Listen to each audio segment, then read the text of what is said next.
Restricting the reasonableness standard seems extremely unreasonable to the opposition, but is one of the focal points of the planned judicial overhaul that Israel's government is trying to advance.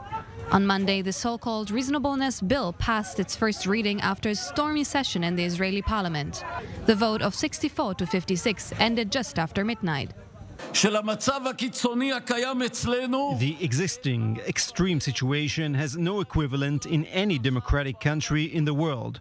Moreover, the current situation creates a senseless and unjustified reality, according to which the responsibility rests entirely on the government, while the authority is taken by a handful of judges who are not obliged to be accountable to the public.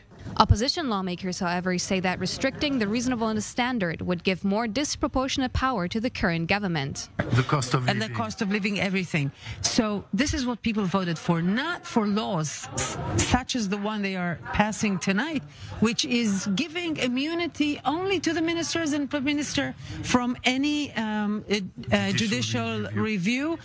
They can do whatever they want. Us, the citizens, the people will be completely exposed to judicial review, and they actually have to obey the law, but not the ministers themselves. This is not what people voted for.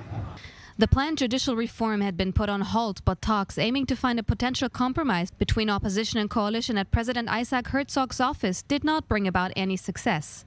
The reasonableness law would give the judiciary the authority to block Israel's courts from applying what is known as the reasonableness standard to decisions made by elected officials. So far, the court can strike down government at administrative decisions which were perceived as beyond the scope of what a reasonable authority would decide. The legislation to restrict the reasonableness standard will now be referred to the Constitution, Law and Justice Committee and needs to pass 2 more readings in order to become law.